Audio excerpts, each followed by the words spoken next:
Cette émission vous est recommandée par la bande dessinée Les Geeks.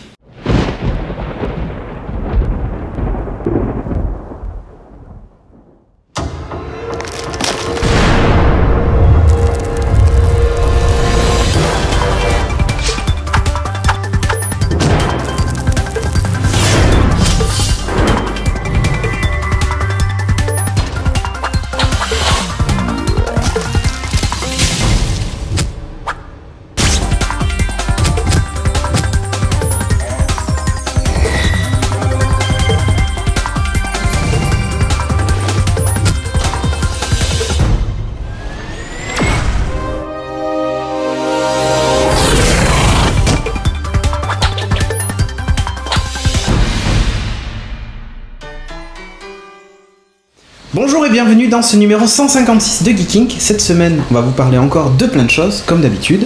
On a retenu plein de trucs, et en particulier un qui, enfin moi, c'est mon sujet de prédilection cette semaine, à base d'agents du Shield. Bref, vous avez compris. Donc en attendant, on passe aux news Magneto.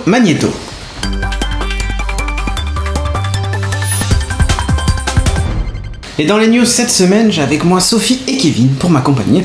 Ils ont fait une large sélection de news. Tout à fait, on est partout. Ah bah ouais. Donc ce qui a marqué l'actualité ces 15 derniers jours.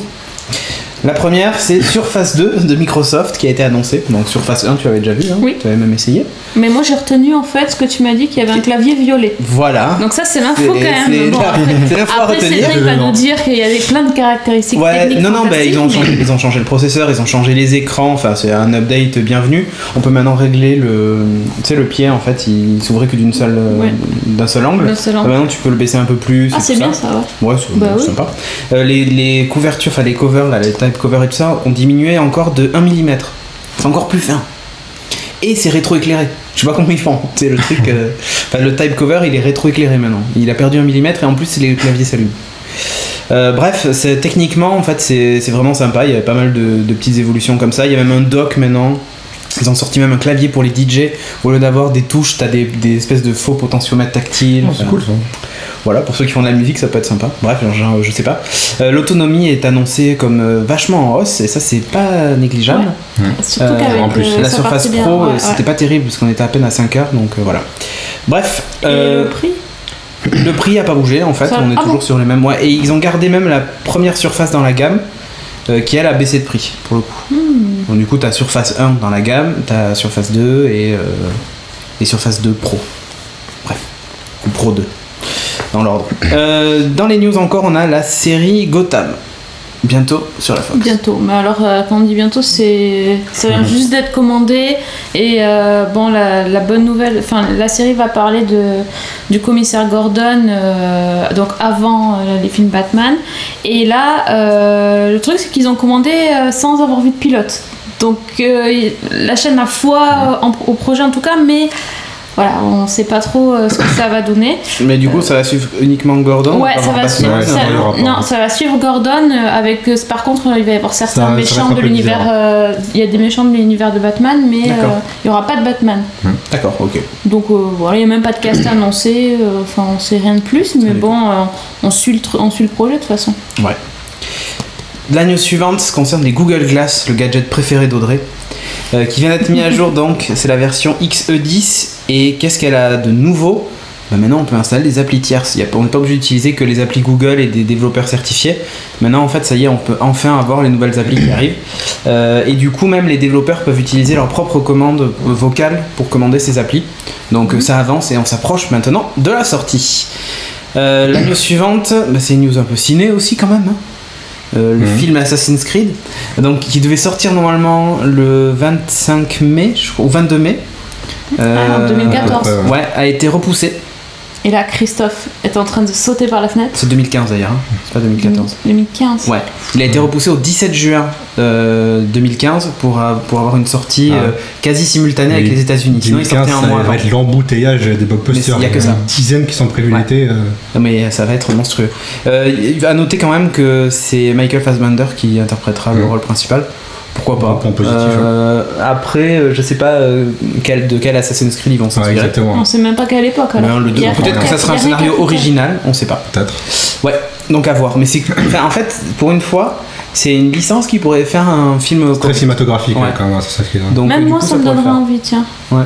C'est ça. Autant, alors, tu vois, quand tu fais un film sur, je vais encore le dire, hein, mais sur Gran Turismo, je vois pas où est Need for Speed, l'intérêt. hein. Il y a un film Need for Speed aussi. C'est vrai, ouais. je vois pas où est l'intérêt. Ouais. Mais voilà, bref. La suite, c'est donc. Ah oui, ça, c'est la blague du siècle. Je sais pas si vous avez vu cette semaine, mais sur 4chan, il y a des mecs qui sont amusés à refaire une pub Apple pour la sortie de iOS 7 en disant que ça rendait le téléphone étanche, l'iPhone. Si vous faisiez la mise à jour, vous pouviez le mettre dans l'eau et tout ça, et donc c'était bon. Bref, une grosse blague, évidemment, le jetez pas dans l'eau. D'accord, ça c'était de la Voilà, news, C'était la garde. On est Des pas- efforts à Fortune. on est C'était- vachement voilà, contents. ouais, Ouais, non, c'est bien. Voilà. Et pour terminer, donc une série, Constantine. Encore une série avec des personnages d'ici. Hein. Ouais. Warner a beaucoup de mal à développer au cinéma, mais là au niveau série, ils sont en train de balancer ça dans tous Ouais. les sens. Donc avec 2 projets annoncés cette semaine. Donc cette fois-ci, ça va être donc John Constantine qui aura sa propre série, Ouais. le héros de comics Hellblazer. Ouais. Donc ça sera produit par David Goyer. Il y avait un film avec. En vrai, s'il oubliait comme le film avec Keanu Reeves, ça serait pas mal quand même. Ouais. Donc ça va être produit par David Goyer, qui a écrit Man of Steel, Ouais. et par Daniel Ceron, qui est le producteur et le scénariste de la série The Mentalist. Ok. Ah, Bon, c'est ça marrant, peut c'est donner marrant un- parce qu'en fait, Ouais, Gotham, c'est le C'est ça. créateur de Mentalist. Ben voilà. Donc Comme surtout quoi les 2 mecs, ils ont fait des séries Oui, ils d'ici se sont comme fait, ça. ouais, se sont Sans fait un donner le délire mot, sur quoi. C'est marrant. Bref, on a terminé avec les news, donc, et on passe à la suite.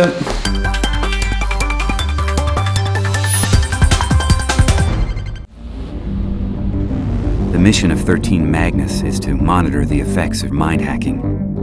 Obviously, this will be done with the highest of security, to make sure that the ideas do not contaminate or threaten humanity.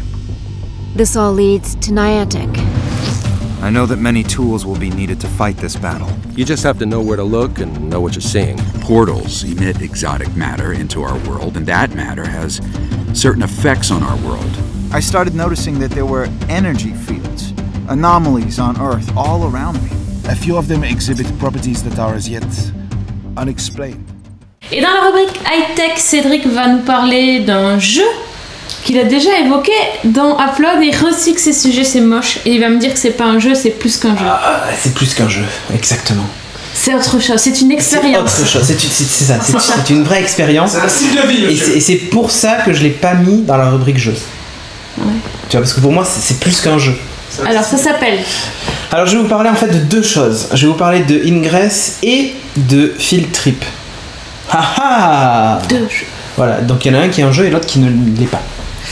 Donc c'est la même société qui édite ça, qui s'appelle Google. Je sais pas si vous la connaissez. Bon, une petite. Bon, en fait, elle a racheté une société qui s'appelle Niantic Lab. Et donc ils en ont fait un. Enfin, ils ont racheté et donc ils ont dit bah tiens, on va faire un truc super, vous allez voir, ça va être génial. Bref.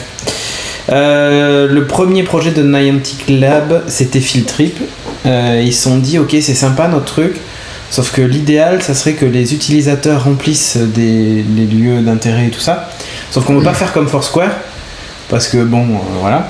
On veut faire un truc un peu plus sympa. Donc ils ont créé un MMO dans la vraie vie. Donc ça s'appelle Ingress, le MMO. En Est-ce gros. que ça veut dire quelque chose d'ailleurs, Ingress? Je me suis Oui. toujours demandé. Alors Ingress, ça veut dire quelque chose. Ça a un rapport justement avec le fait que ce soit des portails et tout ça. J'avais lu ce que c'était, mais je m'en souviens plus. Genre c'est. C'est pas un anagramme ou un truc? Non, non, pas du tout. Non, non, c'est un vrai mot qui existe en anglais. D'accord.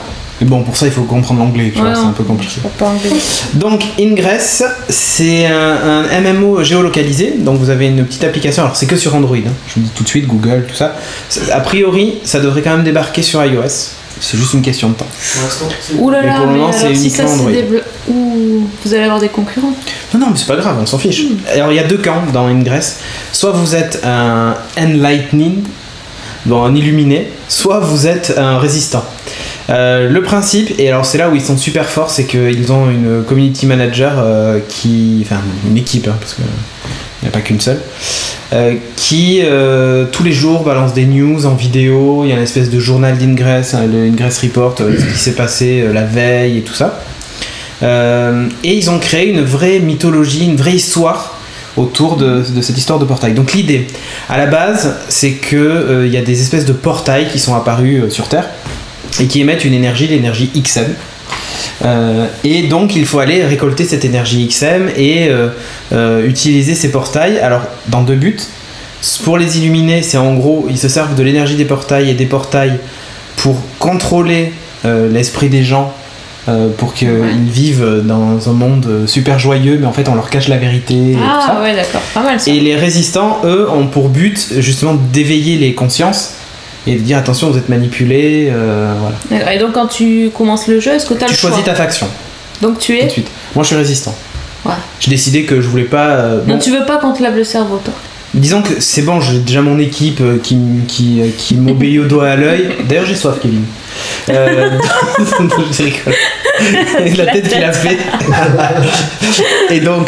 et donc, du coup, j'ai préféré être dans les résistants. Okay, bref. Et tu as une couleur ? Bleu. Alors oui, les illuminés c'est vert et les résistants c'est bleu. Tu es bleu. En fait, il n'y a pas vraiment de méchants puisque les 2 camps ont un but qui est évidemment opposé, mais on peut pas, quand t'es chez les illuminés, tu peux pas dire que t'es les gentils ou les méchants, et inversement chez les résistants, tu sais pas. Donc ça fonctionne comment ? Vous avez des lieux publics qui sont déclarés comme portails. Donc là par exemple ici à Talence, il y a la mairie de Talence, tu vois. T'as la mairie à côté de chez toi qui doit être déclarée, bref. Okay. Et donc vous devez hacker le portail. Alors pour ça, votre téléphone, alors d'ailleurs c'est assez sympa, quand vous lancez le jeu la première fois, en gros il te dit bon, vous pensez avoir téléchargé un jeu, mais en fait non, c'est un détecteur d'énergie XM, machin, nana, c'est pas un jeu du tout. Ils ont essayé de faire un truc un peu sérieux. C'est assez sympa. Donc vous devez vous approcher d'un portail. Non, mais il faut vraiment s'approcher physiquement, c'est-à-dire que vous pouvez pas être chez vous et dire bon je vais prendre le portail qui est là-bas, machin, non. Ou comme quand t'es dans Foursquare où tu mets tes baskets, t'es juste à côté, tu prends tes baskets et t'y vas. Ça fonctionne à 40 mètres autour, en gros. Il faut être t'as un espèce de rayon sur la carte autour de toi, et il faut que le portail soit dans ce rayon-là. Quand tu t'approches du portail, donc tu peux le hacker, et quand tu hackes le portail, tu récupères des objets. Donc par exemple, des résonateurs, ça s'appelle comme ça. C'est des espèces de petites tourelles que tu places autour du portail. Et si t'en mets 8, le portail devient bleu si t'es résistant, ou devient vert si tu es illuminé. Enfin, donc dans ton camp. Il est dans ton camp, il est à toi. Voilà. D'accord. Sachant qu'il y a plusieurs niveaux, ils sont plus ou moins résistants. Enfin voilà. L'idée aussi, c'est que si c'est un portail ennemi, tu peux le hacker, mais le portail se défend. Et il t'envoie une espèce de petit rayon laser. Ouais, tu te fais attaquer, t'as ta barre d'énergie XM qui baisse. Voilà. Chaque portail émet des XM, c'est des petites boules que tu ramasses aussi dès que ça rentre dans ton rayon. Donc souvent quand t'attaques un portail, si personne n'est passé avant, il y a plein de petites boules. Donc tu peux y aller, si tu perds de l'énergie, en fait les boules sont ramassées automatiquement. Bref. Quand t'as récupéré ces portails, l'objectif c'est de créer des liens entre les portails. Donc de hacker des portails qui sont à côté. Voilà, c'est ça. Et sachant que plus le portail est de haut niveau, plus il pourra créer un lien long. D'accord. Titre d'exemple, c'était là il y a 15 jours, quand l'épisode sera diffusé, les illuminés se sont amusés à prendre tout Paris. Ils sont mis en fait au pied de Notre-Dame. Ils ont pris un des points qui était donc à Notre-Dame, et ensuite ils se sont amusés à faire tout le tour du périph', et à prendre des points stratégiques, à créer des liens entre eux. En mode toile d'araignée alors. Ouais, c'est ça. Et en fait l'idée c'est que quand tu as créé un triangle en faisant 3 liens, tu crées ce qu'on appelle un field, donc un champ, qui devient, c'est toute une portion de carte qui devient toute verte, tout machin. Et quand tu es dans un field, tu m'arrêtes si je dis une bêtise, mais tu peux pas créer d'autres fields. Par exemple, moi je suis résistant et je suis sous un field vert, mais je peux plus créer de field. Donc quand il y a eu cette opération à Paris, quand ils ont pris tout Paris, dans Paris, les résistants ne pouvaient plus créer de nouveaux fields. À noter aussi que quand tu crées un lien, les liens peuvent pas se croiser. Jamais. Qu'ils soient dans ton camp ou pas d'ailleurs. C'est-à-dire que si tu as un triangle qui est créé, ou même juste un lien qui traverse tout Bordeaux, mais il peut pas y avoir de lien qui traverse ce truc-là. Des fois c'est hyper chiant. Oui, j'imagine. Voilà.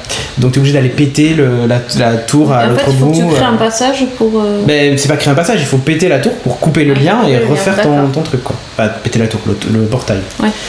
Donc après, il y a tout un tas d'items pour booster les portails. Tu peux mettre des boucliers pour qu'ils se défendent. Des items gratuits que tu gagnes dans le jeu. Oui, tout est gratuit. Tu n'achètes rien. Non, tu peux rien acheter. Tout est absolument gratuit. Et tu gagnes des niveaux quand tu crées des fields, quand tu fais des trucs comme ça. Et il n'y a que 8 niveaux, par contre, pour l'instant. Voilà, je crois que j'ai fait le tour à peu près du fonctionnement du jeu. Et comment ça se passe quand il y a une faction qui veut prendre tout Paris, par exemple, comment Comment les gens se contactent, comment ça marche? À Bordeaux, par exemple, ça se passe sur Google+, dans des groupes privés, où les gens discutent et tout ça. Oui, voilà. Mais c'est partout, ouais. Et alors là, moi, je suis étonné, c'est que... ça marche pas. Oh, peut-être qu'il y en a, mais je pense pas. Comme c'est Google, que c'est sur Android, je pense que les gens sont plus sur Google+. À noter quand même que ça fait un moment que ça existe Ingress, ça fait plus d'1 an. Le truc, alors c'est toujours en bêta fermée d'ailleurs. Bon, maintenant quand on demande une invite, on la assez rapidement. Mais au pire, moi j'ai 10 invites. Donc, t'en as 10 aussi, voilà. J'ai 10 invites, donc si vous voulez jouer, vous me filez votre adresse Gmail. Et comme ça, je vous file l'invite. Il faut absolument aux 10 premiers. Parce que c'est Google aussi, c'est ça? Ce que vous faites, vous me mentionnez sur Twitter, @Cédric Bonnet. Mais il faut choisir ton camp, sinon. Et bon, après, les gens font ce qu'ils veulent. S'ils veulent être illuminés, ils sont illuminés. Chacun embrasse la carrière qu'il veut. Non. Toi, tu donnes co-résistant. Donc, bref, vous m'envoyez un petit message sur Twitter en disant moi je veux, d'accord. Et ensuite, je vous suis sur Twitter. Comme ça, vous pouvez m'envoyer un MP et je vous file tout ce qu'il faut. Et dis donc. Voilà. Donc, tout est gratuit. Tout est gratuit, l'appli est gratuite et tout ça, y a pas de problème. Alors, comme d'habitude chez Google, je déteste cette phrase d'ailleurs. Si c'est gratuit, c'est que c'est vous le produit. Oui, il y a un hic, alors il y a quelque chose. Et non, en fait, c'est pas un hic. C'est que le prétexte de ce jeu, c'est de remplir la base de données de Fieldtrip. Parce qu'en fait, les portails, tu peux pas déclarer un portail sur une crotte de chien ou une top qui a une crotte sur la tête. On dirait Audrey. Le thème de la soirée. Le thème de la soirée. Je l'ai pas dit, mais on peut créer ses portails. Ah oui, mais justement, j'ai dit. Donc, les portails sont donc des lieux bien spéciaux. Donc, par exemple, une statue, une mairie ou un monument. C'est possible? Ça. Ou c'est pas un monument. Un élément dans le parc, oui. Ouais, une fontaine, par exemple, ce genre de choses. Sachant que si quelque chose n'existe pas, il faut que tu le déclares. Donc tu prends une photo, tu dis voilà, ça c'est un nouveau portail, enfin tu le soumets à Ingress et eux le valident ou pas en disant oui, ça ok, ça peut devenir. Ça peut même être un tag. Si vous avez un joli tag à côté de chez vous, vous prenez en photo et ça peut très bien être un tag. Alors après. Donc tu remplis la base de données gratuitement puisque tu exactement. renseignes. Alors les tags, je suis pas certain qu'ils s'en servent beaucoup, quoique si c'est un truc vraiment magnifique, pourquoi pas. Mais sinon en fait, par exemple pour les statuts et tout ça, ils te demandent le nom. Alors bon, des fois tu mets n'importe quoi, ça passe, mais en général les gens le remplissent comme il faut. Et tu peux me mettre une description. Donc tu mets ta description, ton truc, Google va le valider. Une fois que c'est validé, c'est dans la base et tu as créé un nouveau portail. D'accord. Voilà. Donc il y en a tout le temps des nouveaux qui sortent. Voilà. Par exemple, pour le mariage de Seb, on était à La Force. Vous avez donc cette fameuse photo de La Force. Là-bas, il y avait plein de trucs. Il y avait des statues, des machins, des châteaux et tout. Mais il n'y avait aucun qui était déclaré comme portail. Parce que je pense que là-bas, personne connaît Ingress. Personne. Il y a 270 habitants. C'est ça, tu voilà. vois. Mais c'est pas la cible, quoi. C'est pas trop la cible. C'est pas ça. Voilà. Mais bon, bref, tu peux donc déclarer des portails et tout. Ouais. L'idée, c'est qu'après tout ça, ça va dans Fieldtrip. Et Fieldtrip, c'est en tout cas, la vidéo promesse de Google, elle est vraiment top. En gros, l'idée, c'est que tu as un espèce d'assistant, un espèce de guide dans ta poche, qui te guide quand tu te balades dans une ville que tu connais pas. Alors il y a 3 modes dans Fieldtrip. Donc c'était un mode off où vous n'avez aucune notification. Vous avez un mode lucky où en gros si vraiment il y a un truc à pas louper ou un bon plan à côté de vous, il vous enverra une notif en vous disant hey, il y a un truc, il faut vraiment que tu le vois quoi. Et le mode explorer, c'est tu veux te balader. Tu sais pas quel truc à visiter et tout ça, tu actives ça et ça va t'indiquer tous les points d'intérêt autour de toi. En gros, intéressants. T'as un guide touristique dans la poche. C'est ça. Alors en France, ça marche pas très très bien. Et en plus, c'est que en anglais, les descriptifs et tout ça. Alors il y a un bouton de traduire, sauf que c'est Google Translate et j'ai regardé le stade Chaland-Delmas, j'étais juste mort de rire. Donc l'idée c'est que ça marche. Alors peut-être qu'à Paris ça marche très bien, à Bordeaux il faudrait essayer au centre. Mais l'idée c'est vraiment ça, alors il peut y avoir des restos, il peut y avoir plein de trucs. Mais c'est-à-dire c'est une application que tu actives volontairement ou tu peux aussi la consulter. Qui marche tout le temps sur ton téléphone et qui du coup quand tu t'approches d'un truc c'est ça. Ah ouais. Et du coup, quand tu te balades, il te dit, bah tiens, là, à côté, vous avez, je sais pas, un tableau dans tel musée, allez voir, c'est top. D'accord. Donc Ah tu ouais, vas. c'est pas mal. Quand il est midi, il te dit, ah bah tiens, il y a ce resto à côté de vous, il faut vraiment aller le voir, c'est top. En gros, c'est pour les mecs qui programment pas trop leur voyage. Ouais, ça aussi. voilà, Ils se c'est promènent comme ça. Et qui... mais attends, mais même pas. Si t'as envie de découvrir des trucs autour de chez toi parce que t'as pas l'habitude. Ouais, en général, c'est vrai qu'on n'achète pas un guide touristique de voilà, du de là où coin, tu t'habites. connais même pas C'est ça. forcément très bien, c'est vrai. Donc ça peut servir. Alors évidemment, aux États-Unis, ça marche du feu de Dieu.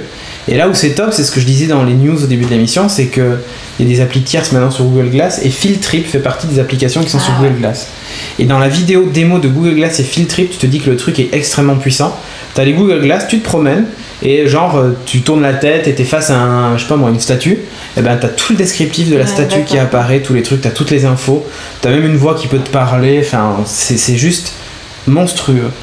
Et d'ailleurs, je crois que Field-Trip a eu pas mal de récompenses. Et elle est considérée comme l'application de réalité augmentée la plus efficace. Bon, évidemment, il y a la puissance de Google derrière. Alors en France, c'est pas encore ça, mais voilà, aux États-Unis, apparemment, ça marche très très bien. J'ai hâte que le service soit vraiment ouvert en France. Et puis, nous, à Ingress, on est en train d'alimenter la base comme des salauds.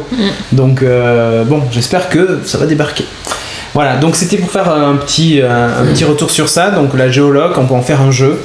Donc évidemment, si vous vous mettez à jouer à Ingress, vous allez voir, il faut marcher ou il faut utiliser la voiture, ça dépend si les points sont proches ou pas. Je sais, moi j'ai la chance, dans le parc à côté, j'ai une dizaine de portails, donc ça va, je pas beaucoup à marcher. Mais n'empêche que, voilà, si vous avez Fitbit plus Ingress, je pense que vous pouvez faire un malheur en comptant votre nombre de pas, ça peut être sympa. Voilà, c'était tout pour ma rubrique. Eh ben, merci. Bah ouais.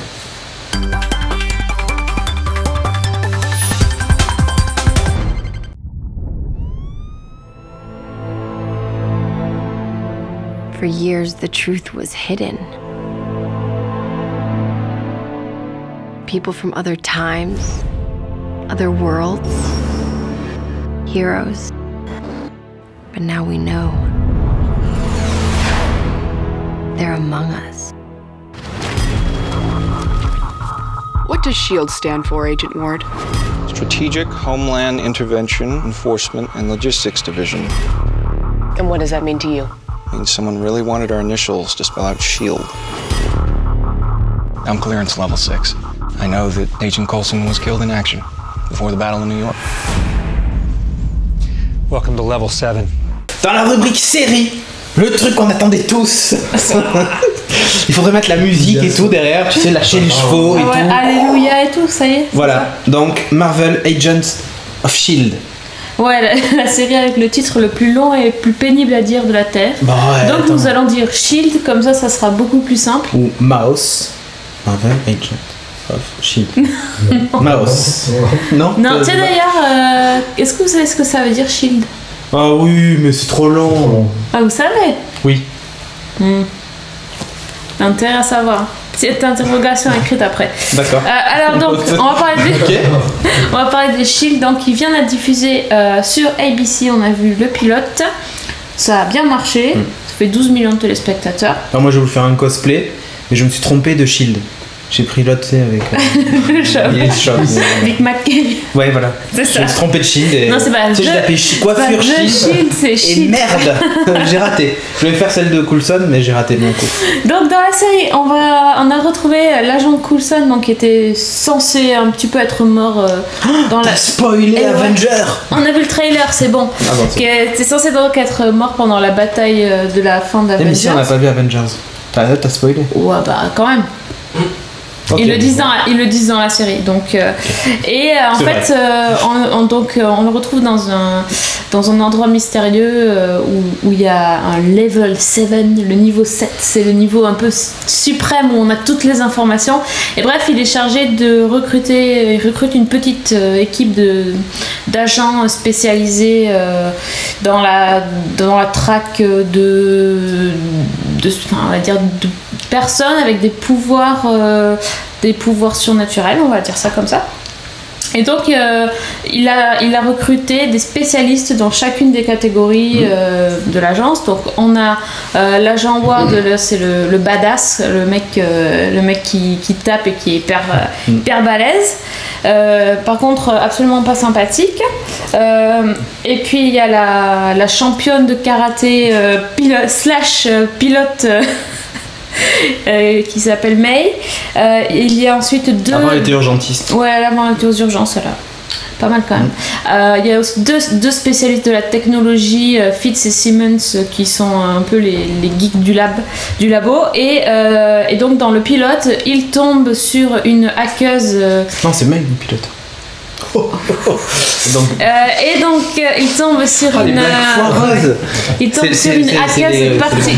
On peut prendre trop de sucre là, ouais, une hackeuse si douée, qui est censée être la hackeuse la plus forte du monde, mais qui se fait à peu près choper au bout de 2 secondes. D'ailleurs, la scène est voilà. La scène est quand même pas mal. Et donc voilà. Et donc dans ce pilote, ils sont confrontés à un homme qui a des pouvoirs, car on va dire qu'on a un petit peu trafiqué son organisme, et il se retrouve avec une super force. Voilà, je dis que ça. Donc voilà, en tout cas, à première vue, il avait mangé, c'est ça. Voilà, il a mangé un crémin et après il est devenu super fort et il arrive au Chili. Non, c'est Malabara, que c'est pas crémin. Mais... Oh merde. Ouais, ça va faire l'inverse. Oh, j'ai un super pouvoir. Donc n'importe quoi. Donc dans ce pilote, en gros, quand même, on peut noter qu'il y a quand même beaucoup d'effets spéciaux. Et moi je les ai trouvés quand même bien réussis. On voyait pas les ficelles. Oh, non, c'est bon, on a déjà fait ça là. Non, assez bien réussi. Il y en a eu pour tous les goûts. Il y a eu de l'action, il y a eu des explosions, il y a eu des petites des technologies un petit peu. À côté, Minority Report, il a pris un petit coup de vieux. Pour le coup, avec les écrans dans le laser, et puis surtout j'ai bien aimé moi les petites bestioles qu'il lâche sur la scène de crime. Les petits drones. Ouais, les petits drones quoi. Qui balayent toute la scène de crime, ça j'ai trouvé ça énorme. Donc c'est assez bien fichu. Et alors, si vous êtes fan de Joss Whedon, vous allez retrouver la patte Whedon dans l'humour surtout. On retrouve un peu ce qu'on aimait dans Buffy, c'est-à-dire je n'aimais pas Buffy. Des références, bon, évidemment aux comics, mais aussi au monde actuel, et c'est assez sympa.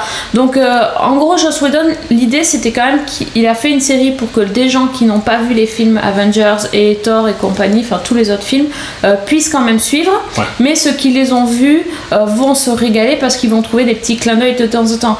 C'est pas non plus la fête du clin d'œil, faut pas exagérer, c'est pas lourd.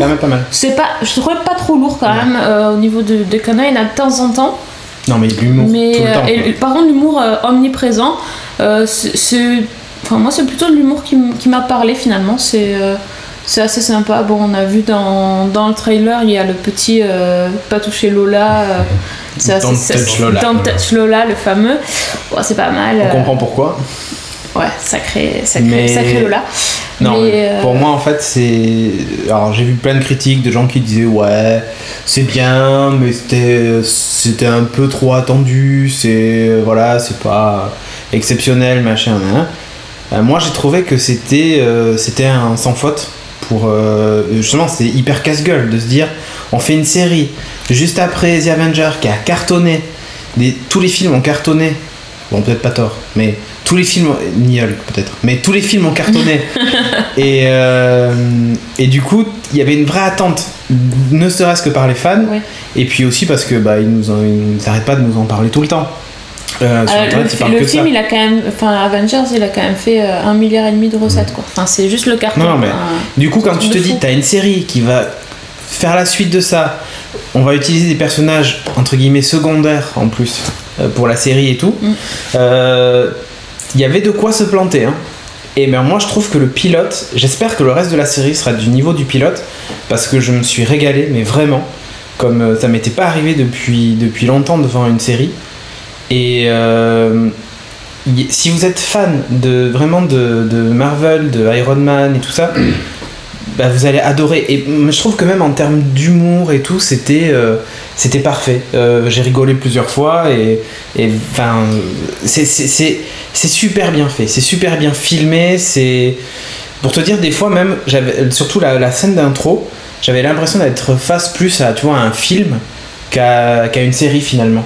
La façon dont c'était fait et tout ça, j'avais vraiment l'impression qu'on était face plus à un film qu'une série. Et je trouve ça top. J'espère juste que ça va rester comme ça sur la durée.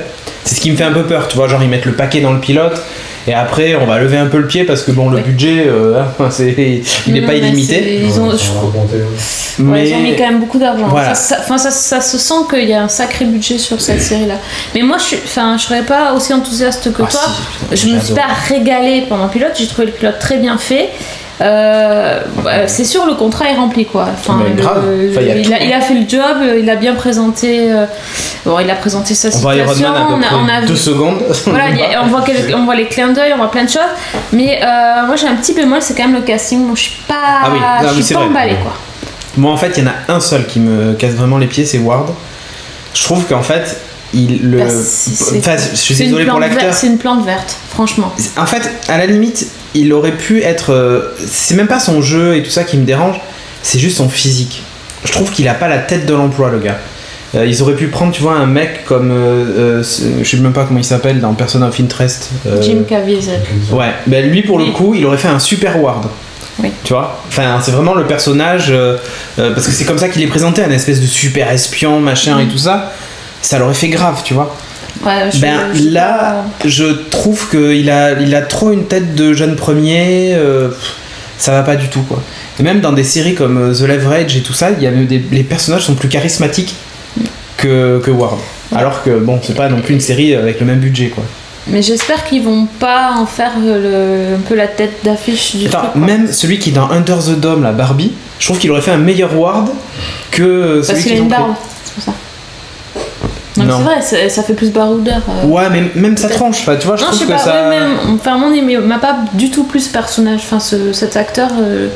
Bon, même façon, celui qui joue Sawyer, tu vois. L'agent Coulson, de toute façon, l'agent Coulson, il prend un peu toute la place. Enfin, on peut pas dire non plus que dans le pilote, les personnages secondaires étaient mis en avant. À part la hackeuse Sky, parce que c'est ce personnage-là qui rentre dans l'équipe. Non, mais je pense que Whedon, il sait aussi bien écrire pour les filles, pour les personnages forts et tout ça. Enfin, les personnages de femmes un peu dynamiques et qui se laissent pas marcher sur les pieds.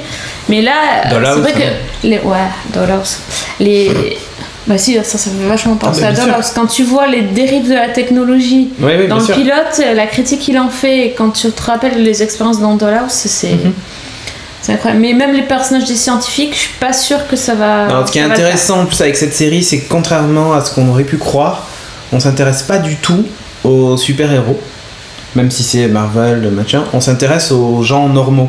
Et il y a certains aspects qui font penser pour le coup à Fringe beaucoup. Hein. Oui. Mais ça utilise en fait toutes les références que tu as dans les comics. Ce qui arrive à ce pauvre bonhomme, c'est quelque chose qui est vraiment dans les comics, quoi. Même s'ils en ont écrit une nouvelle histoire, on est face à un truc intéressant qui est que... On a déjà vu ce truc quand même, ce qu'il arrive à ce gars dans ce pilote. Oui, dans Iron Man 3. Non, dans une autre série. Ah oui, sans doute, oui. Peut-être dans Fringe d'ailleurs. Ouais, c'est possible. Si, c'est dans Fringe. Ouais. Donc, oui, mais enfin, ça sens, ce thème, il peut être exploité 1000 fois. Mais sinon, c'est ce qu'il y a effectivement dans Iron Man 3. Et donc, moi, ce que je trouve intéressant, c'est que finalement, on s'intéresse aux gens en général, à la populace, et pas aux super-héros déjà établis. Alors, peut-être qu'ils viendront faire des apparences, des petits caméos et tout ça. Mais voilà, c'est ça qui est intéressant, c'est de se dire. Et puis du coup, les agents aussi, ils sont en position d'infériorité par rapport aux gens normaux qui, eux, ont les pouvoirs. Donc et là où j'ai trouvé le truc intéressant, c'est que contrairement à Iron Man 3, qui se passe juste après Avenger, avec le traumatisme de New York complètement dévasté et tout ça, dans Iron Man 3, c'est le truc qui m'a vraiment marqué, c'est que en fait, les gens ils continuent à vivre normalement et ils s'en battent la race. Des extraterrestres ont failli envahir et tuer tout le monde. Alors que là, en fait, justement, ça travaille sur cet après. On sent que les gens sont marqués par ça, que tout a changé et que c'est pas la même chose. Et en fait, ça, tu le sens dans la série et pas du tout dans le film Iron Man 3. Ça fait plus suite, en fait. Ça fait vraiment plus suite. Ça, c'est vrai. Donc, non, vraiment, je vous recommande. On n'a pas du tout de date pour la diffusion en France. Hein. Oh non, non, bien sûr, de toute façon, ce sera au mieux dans un an. Ouais. Sinon, si vous avez un cousin américain qui peut vous envoyer des VHS sous-titrés, qu'il le fasse, quoi. Si vous avez encore un magnétoscope. Ouais. Mais vraiment, je vous le recommande chaudement, c'était exceptionnel. Et puis on ne peut que souhaiter que la série ait une saison complète, parce que pour l'instant, ils sont partis sur 13 épisodes, comme d'hab. Ouais. Si ça marche, franchement. ça a l'air bien parti. Si ça marche, il y en aura 22. Bon, après, s'ils le diffusent le vendredi soir, Non, comme ils avaient fait. c'est mardi, je crois. Ouais, voilà. Donc ça va. c'est plutôt une bonne case. Là, ils vont pas. C'est pas comme Firefly. Ils vont pas se faire défoncer parce qu'ils étaient pas sur la bonne case. Non, c'est pas sur la Fox. Non, mais tu vois, c'est Mais ABC, c'est ABC, ils ouais. ont. Non. Mais après, c'est une série quand même qui est familiale. Hein. Faut pas se leurrer, c'est pas ultra violent. Il y a pas de Non. sang plus que ça. Enfin, voilà quoi. Bon.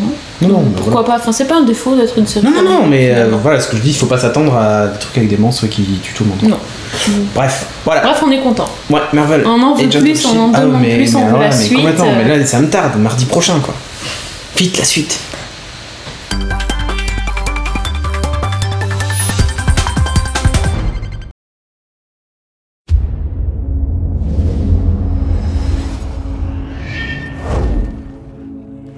Don't know how many times I've been crossed off the list and left for dead. So this ain't nothing new. Bounty hunters. I've been hunting Reddick for 10 years. He's the most dangerous man we've ever tracked. Bounty's been doubled. I've come to collect your head in a box, right here! So yet again, we play for blood. This is a man who sees in the dark. So watch out for surprise attacks. What is it?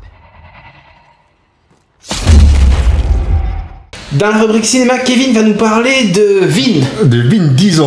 Mais attends, non, on la refait. 1, 2, 3. Dans la rubrique cinéma, Kevin va nous parler de Vin. Super, hein. Ouais. Donc je vais vous parler de Riddick, le retour du guerrier furien, incarné par Vin Diesel. Furien. Le furien. Ça mélange de arien et furieux.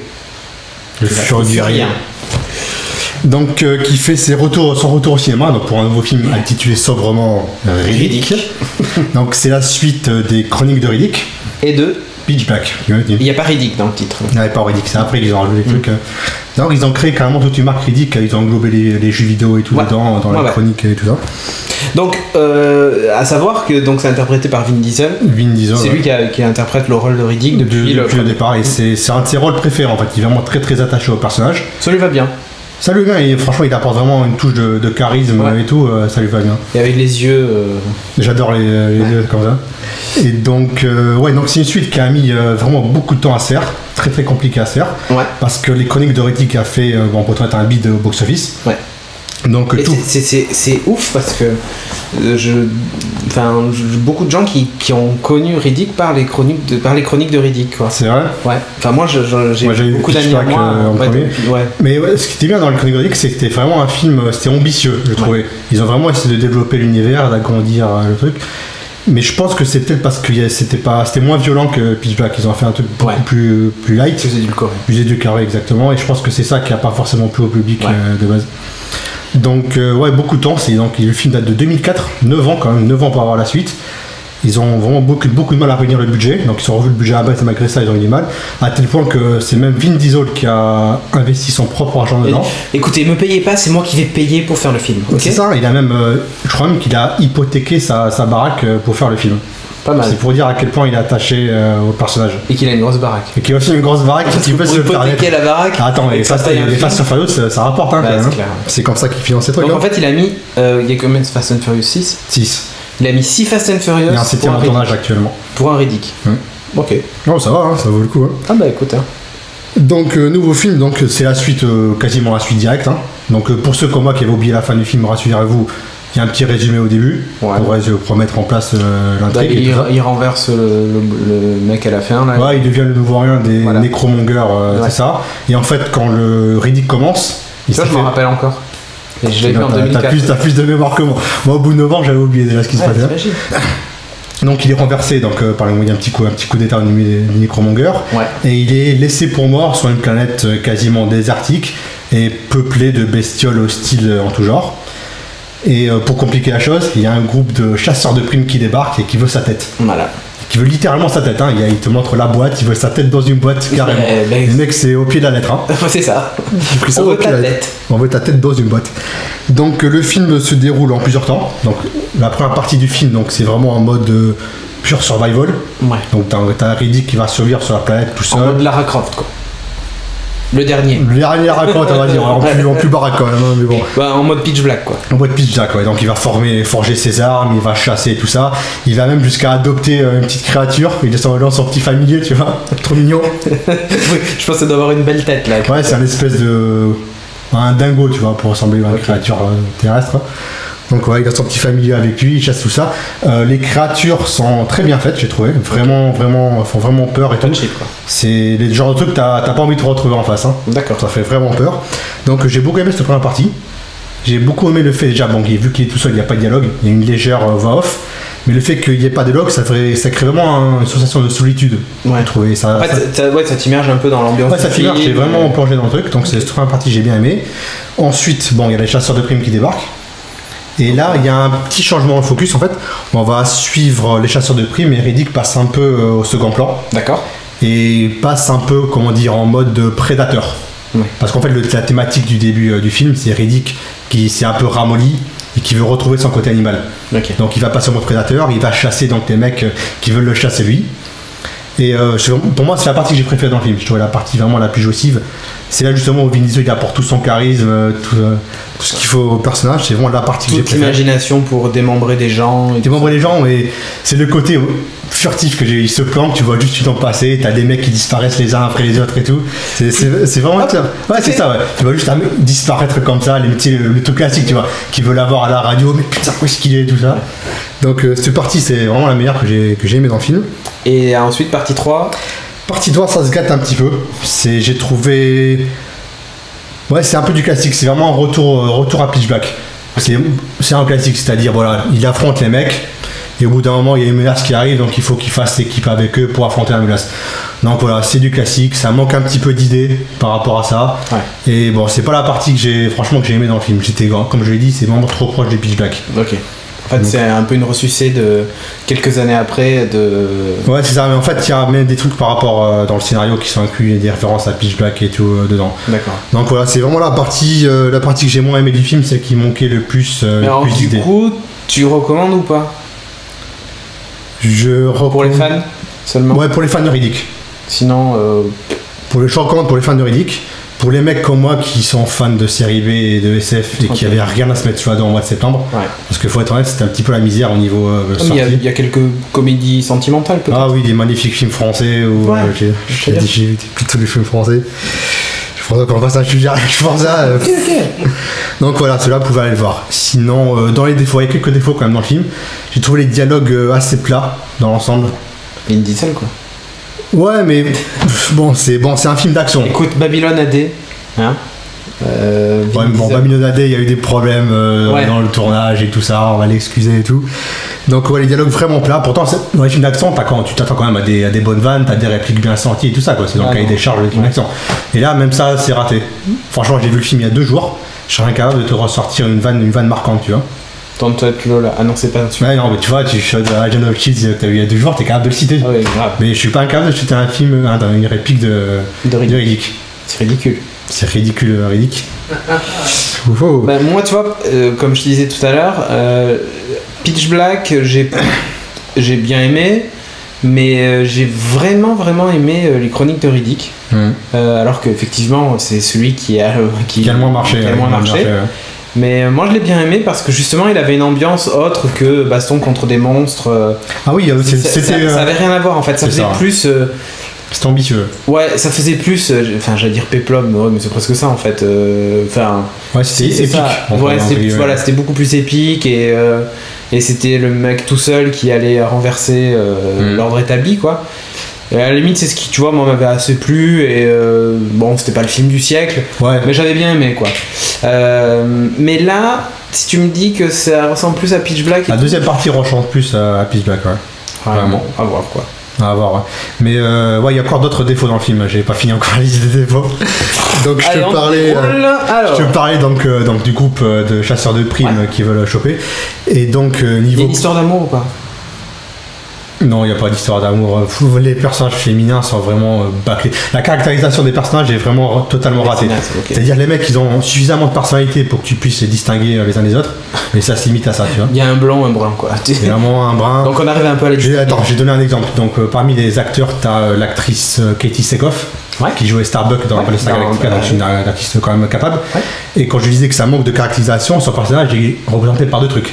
C'est une sniper et elle est lesbienne.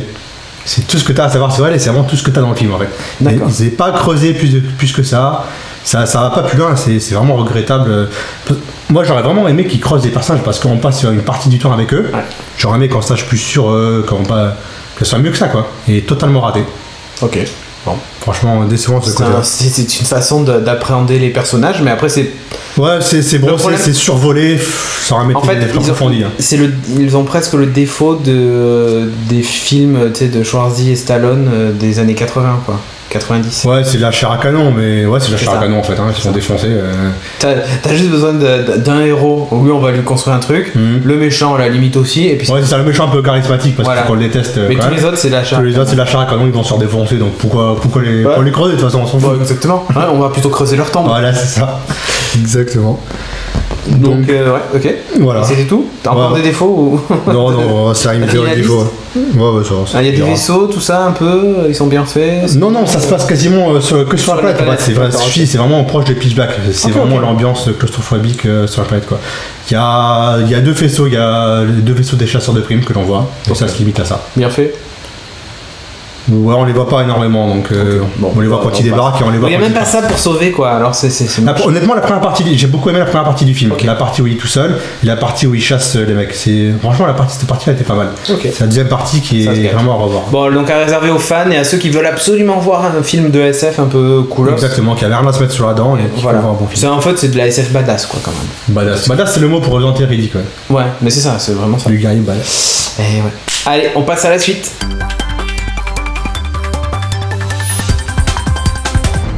Dans la rubrique jeux vidéo, Audrey va nous parler d'un géant du secteur, Steam. D'un géant du secteur qui a déjà 10 ans. Ouais. Et je pense que la majorité, la quasi-totalité des joueurs PC doivent le connaître. Ouais. Et ils doivent avoir déjà installé le client Steam chez eux. Ou jouer à Half-Life. Ou jouer à Half-Life, ou jouer à Counter, ou à Portal, ou à tous ces super jeux qu'on a déjà vus. Bref, ça fait 10 ans qu'ils sont là, ça fait 10 ans que leur soft existe, qu'ils font des améliorations régulières. Et là, cette semaine, ils nous ont sorti 3 annonces, avec des petits comptes à rebours à chaque fois, histoire de nous utiliser bien comme il faut. Et c'est vrai qu'ils améliorent et qu'ils poussent. Un peu plus loin. Voilà. Ils vont au-delà de ce qu'ils faisaient jusqu'à présent. Ouais, donc ils ont annoncé SteamOS. Oui, ça c'était la première annonce. Ouais, alors déjà on se doutait qu'il allait y avoir un truc parce que ça faisait un petit moment qu'ils avaient fait un client Steam pour Linux. Ouais.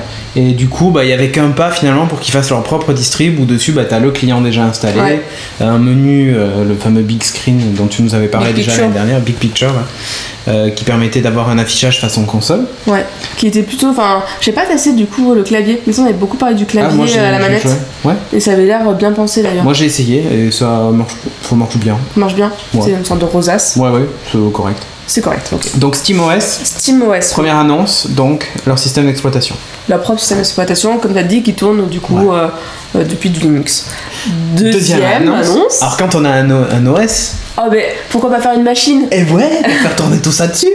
Donc ils nous ont annoncé les Steam Machines, donc nom de code, qui n'est pas définitif pour l'instant. Ouais. Ce qu'on sait, c'est qu'il va y avoir 300 chanceux qui vont pouvoir les tester l'année prochaine, en 2014. Ok. L'année prochaine ou plus rapidement, je sais plus. Ouais. Parce que les machines vont arriver l'année prochaine, il me semble. Fin de l'année prochaine. Ok. On peut très bien faire tourner SteamOS sur son PC personnel. Ah oui, on peut construire sa machine pour la dédier à du SteamOS, ça ne pose pas de soucis. Mais ça c'est cool, parce qu'en gros tu fabriques ta propre console. Bien. Ouais, et tu peux l'améliorer du coup aussi. Bah ouais, la carte graphique est pas assez costaud, tu changes. Truc que tu peux pas faire sur les consoles de salon. Et puis si t'as pas envie de construire ton machine, tu prends une Steam Machine qui est déjà faite pour jouer. Alors d'après ce qu'ils expliquent, en gros il va y avoir 3 catégories. En gros il y a 3 catégories de Steam Machine. T'as celles les basiques qui vont coûter entre 100 et 300 $, je crois. Ah, j'ai pas vu les prix moi. Ouais, les prix, c'est en gros les fourchettes de prix qu'ils avaient annoncées. Après celle qui est un peu mieux, qui va démarrer à 300 €, le prix des consoles actuelles en fait. Un next-gen. Voilà. Et tu vas avoir la super machine où là tu vas payer un petit peu plus cher, mais tu auras un truc qui va voir venir les jeux pendant un petit moment. Donc pourquoi pas? Bah, moi j'aime bien l'idée, sachant qu'ils ont plein de partenaires, donc ça veut dire que là on ne va pas être face à genre 2 consoles, t'auras en plus le choix du hardware. Ouais. Ça c'est cool. Et moi ce que j'adore dans ce concept là, c'est se dire tu peux finalement fabriquer ta propre console en achetant n'importe quel PC, en le boostant comme tu veux. Et puis si une année tu veux, au lieu de changer tout, tu peux changer juste certains composants et voilà quoi. Donc ça je trouve ça vraiment cool. Après à voir, parce que je sais pas si aujourd'hui je crois pas que tous les jeux sur Linux, tous les jeux Steam sous Linux fonctionnent, ou alors ils doivent émuler des trucs un peu je pense qu'ils vont dans améliorer tous les ça, sens. Mais ouais, de toute façon il va falloir. Mais après bon, c'est des architectures PC, donc ça tourne comme sur un PC classique. Voilà. Mais c'est malin ce que fait Steam, et je pense que c'était presque obligatoire, parce que quand tu vois que les consoles next-gen qui sortent finalement ce sont des PC. Le PC peut devenir console. Bah voilà, ils se sont dit bah ouais, vous voulez jouer à ça, et ben nous on va faire pareil. Sachant que Steam a une bonne communauté aussi derrière. Ouais, je pense qu'ils ont une énorme carte à jouer, et qu'ils pourraient. Alors je dis pas qu'ils vont vraiment faire la nique aux autres, parce que souvent les jeux PC, ce sont à part quelques rares exceptions, mais il y a beaucoup d'adaptations finalement de jeux consoles qui débarquent sur PC. Ça se fait souvent dans ce sens-là. Des fois t'as des sorties simultanées, mais souvent ça va dans l'autre sens. Donc du coup ils vont pas devenir, enfin tu veux, ils vont pas avoir des méga exclus comme tu pourrais trouver sur mais t'as pas forcément besoin d'exclus quand t'es derrière quelqu'un. Mais d'accord, mais si tu veux faire The Last of Us, tu y joueras pas sur Steam, tu vois.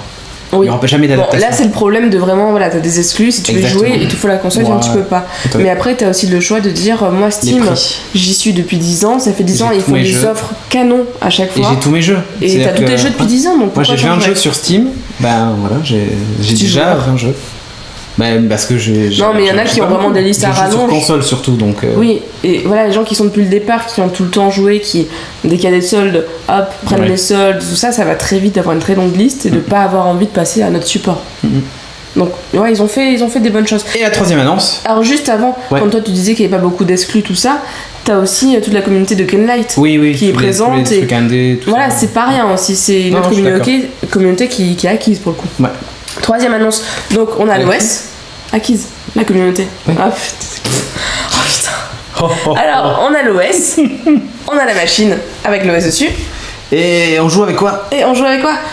Troisième annonce, on annonce le contrôleur. Bon, qui a priori sera du coup identique pour toutes les machines. Oui, identique pour toutes les machines, avec possibilité, t'as la Steam Machine, tu veux pas ce contrôleur, tu peux très bien y plugger un clavier souris ou une manette autre. Ça c'est cool, t'imagines pour le FPS, enfin t'es pas obligé d'y jouer à la manette, parce que pour moi un FPS c'est pas à la manette. Ouais, et l'inverse c'est vrai aussi, le contrôleur tu peux très bien l'avoir pour y jouer sur autre chose. Donc c'est plutôt par exemple Assassin's Creed c'est mieux à la manette qu'au clavier. Je peux dire j'en chie un peu. Ouais. Mais bon, voilà. C'est un peu compliqué de parler d'un contrôleur en fait sans l'avoir testé, eu en main, sans poids, tout ça. Les choses qui sont pas mal, c'est. Et donc du coup, ce qui est bien, c'est que quand même, on peut du coup se construire sa machine et avoir le contrôleur officiel si on veut quoi. Et aussi pas hacker, mais transformer légèrement son contrôleur. En fait, tu peux l'ouvrir. Et tu peux faire des. Enfin, ils veulent en fait que tout soit ouvert et vraiment dans l'esprit communauté PC. D'accord, ok. Tu peux l'ouvrir et je pense que tu vas pouvoir rajouter des poids. Voilà, rajouter des capteurs. Donc, ça, c'est cool. Voilà, c'est cool et c'est intelligent de leur part, encore une fois. Ce qui a l'air pas mal aussi, c'est au niveau des joysticks. Ouais. Alors, c'est ce qu'ils annoncent. Hein. Ils annoncent qu'ils sont ultra sensibles, le neck du neck. Voilà. Top. Donc, à voir. Mais t'as pas le neck du plus ultra, quoi. Le neck du plus ultra. Ouais. Voilà. T'as pas de. Alors, j'arrive pas à l'écrire. T'as pas les joysticks qui sortent de la manette.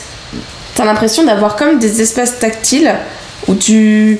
D'accord, je vois ce que tu veux dire. Ok, c'est pas comme sur la PS3 ou la Xbox où les sticks analogiques sortent. T'as pas à bouger des choses physiquement, finalement c'était la pression de tes doigts faut qui voir va. Ça me saoule un peu. Et bien moi j'attends de voir parce que. Peut-être que ça sera vachement bien, je sais pas. Hein. Ça a l'air bien pensé. Parce qu'il y a, c'est vrai qu'il y a quand même une zone, donc du coup peut-être que. T'as une zone et en fait t'as des espèces de ronds qui te permettent de. Enfin. Sur une PS Vita ou sur une tablette, tu sens pas où tu peux aller, tu sens pas si t'es trop à droite ou trop à gauche. Là, t'as une espèce de relief en rond et du coup, ça te permet de te guider, je pense. Et t'as une espèce de creux aussi pour montrer où possible. Ouais. Ah, bah, tester. Hein. Voilà, donc du coup, je peux pas te dire si c'est génial, ils ont fait la révolution ou pas. Pas une révolution, mais. Mais pourquoi pas, à voir. Ok. Une zone tactile au milieu. Ils ont dit qu'ils ont refait les vibrations aussi, qu'ils ont fait une innovation qu'il y a géniale. Une vraie sensation de retour de force, c'est pas juste de la vibration à la con. Voilà, et qui en plus tu peux avoir plusieurs sensations différentes. Ouais, c'est ça. Bref, je vais pas faire. Ils ont fait de vibro. C'est ça. Voilà, c'est ce que je ne voulais pas dire. Mais ça a l'air pas mal. Donc du coup, on a l'OS, on a la machine, on a la manette, mais jusqu'où iront-ils ? Faire une télé. J'adore la conclusion d'Audrey. Bref, non, mais en tout cas, il y a quand même un truc, c'est que c'est vrai que là on parle beaucoup de consoles, quand on parle de jeux vidéo en ce moment, on parle surtout de consoles next-gen et de GTA 5, mais on parle surtout de consoles next-gen, il n'y a que ça, sauf qu'en fait le jeu PC du coup est pas mort du tout. Non.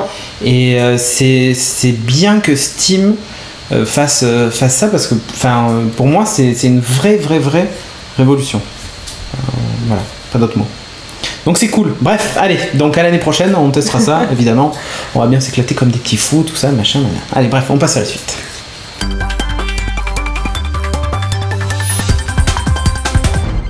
Dans la rubrique comics, Audrey va nous parler de son héroïne préférée. Enfin, on va vous reparler. Parce que si vous avez déjà suivi les Geekings, j'en ai déjà parlé de Batwoman. Elle parle que de ça d'ailleurs. Je ne parle que de ça. Non. Je ne parle pas que de ça, mais c'est quand même un super comics. C'est quand même un super dessinateur, c'est quand même un super scénario, c'est quand même un super personnage. D'ailleurs, ils s'en vendent tous. Donc, pour en reparler rapidement, Batwoman, on en est au tome 3, sachant qu'il y a eu un tome 0 avant, qui mettait en place le personnage. Ouais. Donc moi, j'ai déjà parlé. Le tome 0 est sorti quand même avant le tome 1. Ouais. C'est sorti dans l'ordre.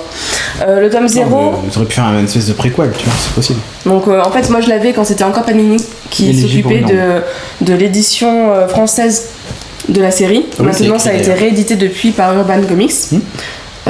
Et ça, en fait, ça mettait en place le personnage de Batwoman, qui est un personnage qui existait déjà. Je crois que c'est dans le Silver Age ou dans le Golden Age, je ne sais plus, mais pas du tout sous cette forme. Donc il était complètement remanié en fait, notamment par J.H.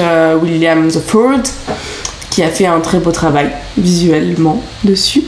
Et c'est un peu ce qui m'a fait complètement adhérer au personnage. Donc c'est un personnage un peu en marge de ce qu'on voit habituellement. C'est donc pas de super pouvoir comme Batman, mais il n'y a pas eu de... Batman n'a pas vraiment de super pouvoir. Bah oui, ce que je dis, pas de super pouvoir comme Batman. D'abord, t'as compris l'inverse ? J'ai compris l'inverse. Ouais. Non, pas de super pouvoir comme Batman. Elle va. Pas de super pouvoir. Elle va vouloir représenter elle aussi le symbole de la justice dans Gotham et va donc s'entraîner pour être ce symbole et pour pouvoir porter le symbole de Batman. Mais au début, d'ailleurs, elle va le faire sans son accord. Donc voilà les superbes doubles planches de ouf qu'on peut avoir et très régulièrement. Donc ça vaut vraiment le coup rien que pour la fracture visuelle. Donc tome 0, on met en place le personnage. Donc le personnage central bien évidemment de Kate Kane qui devient Batwoman. Le personnage de son père qui est un militaire qui va l'entraîner.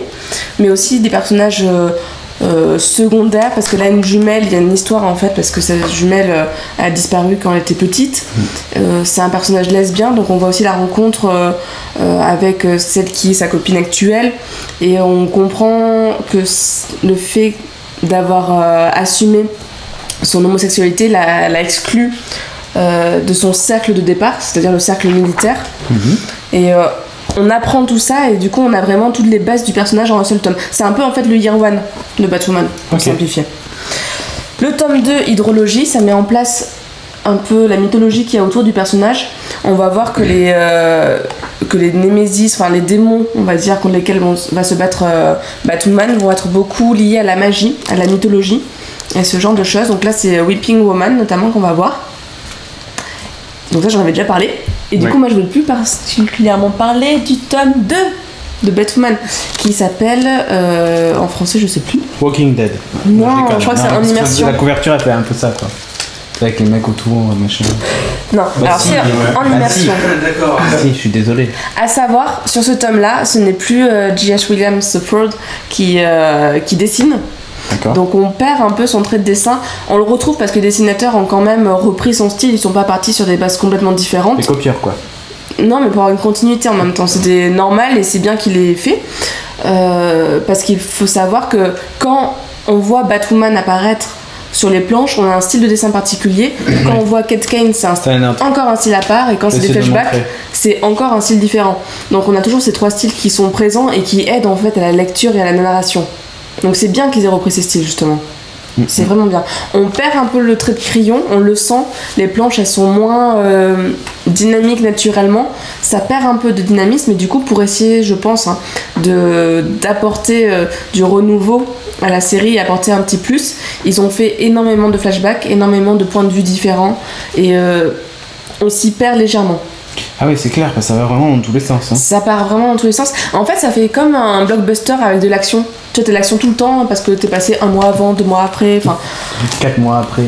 C'est pas toujours facile. Par contre, ce qui est bien, comme dans True Blood, quoi, 6 mois plus tard, à la fin de la saison.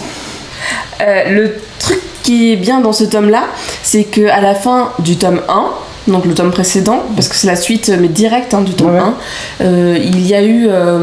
Elle est morte, on peut le dire. Non, il y a eu un espèce de clash entre le père de Kate et... sa copine. Non, et Kate en elle-même, qui du coup ne se parlent plus. Donc on va voir les liens qu'a le père de Kate avec un autre personnage qui est la cousine de Kate. Qu'elle est Catwoman, donc... Non. non, mais qui a très envie de ressembler justement à Batwoman et à Kate. Ok, ça sera Batgirl, quoi. Non, pas vraiment, tu verras. Donc ça, c'est très bien développé et c'est bien amené. Donc c'est sympa. Et après, on a aussi le personnage donc, de Kate Kane, donc Batwoman en civil, qui est approfondi au niveau de ses liens sentimentaux avec l'inspecteur Maggie Sawyer. C'est ça? C'est un peu ça, oui. Maggie, slow down, just for a minute, ok? Ton accent est magnifique. Alors, je vais pas parce trop... que c'est vrai, comment il s'appelle le dessinateur déjà? Je vais pas trop parler du tome 3. Ouais. Parce que le tome 3 est pas encore sorti en France, enfin en français, il est pas encore traduit. Donc du coup, j'ai pas trop envie de spoiler. Juste pour savoir que là ici, on a J.H. Williams qui revient au dessin. D'accord. On a l'arrivée d'un personnage emblématique. Vas-y, faut montrer. Captain America. Bah oui. Non, je déconne, mec. Regarde, il y a un bouclier. C'est Captain America, non? C'est ça? Donc on a Wonder Woman qui va s'insérer dans l'univers de Batwoman. C'est très moche ce que tu dis, sachant qu'elle est lesbienne. Hein. Bref, c'est une blague lourde, j'en conviens. Donc, voilà. Donc, elle va apparaître dans l'univers de Batwoman. Ouais. Et en fait, la façon dont c'est amené, mais c'est ultra bien pensé, parce que c'est vrai qu'il y a des points communs entre les deux personnages au niveau de la mythologie qui a été développée autour. Beaucoup au niveau de la magie, des personnages un peu mythologiques ou d'histoires, de contes. Et du coup, les deux vont se retrouver avec des ennemis communs et vont donc se battre ensemble. D'accord. Et cette espèce de malade de J.H. Williams, il s'est dit, bah attends, je fais rentrer un nouveau personnage, nouveau style de dessin. Ah ouais. Donc on a un 4e style de dessin pour les parties avec Wonder Woman. Donc ce mec est taré, c'est un génie. Malheureusement, il quitte la série pour cause de ma mésentente avec la maison mère. Ouais. Donc j'espère que ceux qui vont la reprendre... parce qu'ils voulaient la marier à sa copine et ils ont dit désolé mais on se marie pas chez DC. C'est comme ça. Donc déjà Seb pourrait pas être un super héros si c'est marié. Enfin en tout cas pas chez DC. Non il pourrait pas. Donc du coup c'est encore une série que je recommande énormément. Le tome 2 est pas forcément le plus accessible, c'est pas toujours facile de suivre, c'est un peu bordélique.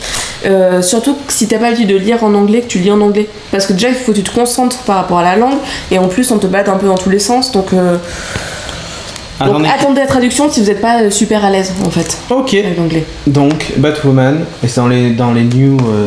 C'est dans les New 52, oui. Ouais. Ça sort chez Urban Comics en France, ça sera traduit. Le tome 2 est sorti, lisez-le, mangez-en, c'est bon. Et le tome 3, en VO, le tome 3 est génial et la fin est géniale. Il vient de sortir le tome 3? Oui, en anglais.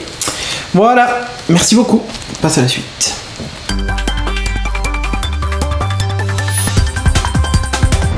Et pour terminer cette émission, je vais vous parler rapidement des stickers, puisque il y a des gens qui nous avaient donné des sous sur Ulule et tout ça. C'est à la bourre, puisque la tablette graphique de Timo a brûlé dans un incendie. On est en train de voir avec l'assurance si on peut faire quelque chose, et si jamais, mais c'est vrai, hein, c'est pas une blague. Hein. Je déconne. On dirait comme ça, mais bon. Je vous jure, c'est pas une blague. Et donc, du coup, on est en train de voir ce qu'on peut faire pour récupérer ça.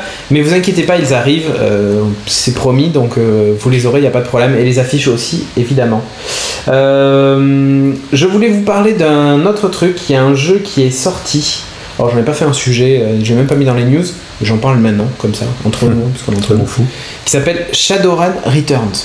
Alors, si vous avez déjà joué à Shadowrun, le jeu de rôle papier, mais en fait, j'attends que Seb soit là pour vraiment faire un sujet avec lui sur ça. En fait, ils ont sorti un jeu vidéo. Alors, c'était un projet Kickstarter pour faire une version PC, tout ça, machin. Il est aussi sorti maintenant sur Android et sur iOS. Il fonctionne d'ailleurs, je l'ai sur mon Nexus 4. Et c'est juste une tuerie ce RPG. Bon, il est tout en anglais pour le moment, donc il faut apprécier les RPG en anglais. Surtout que des fois, quand vous vous trompez dans les. C'est beaucoup d'argot.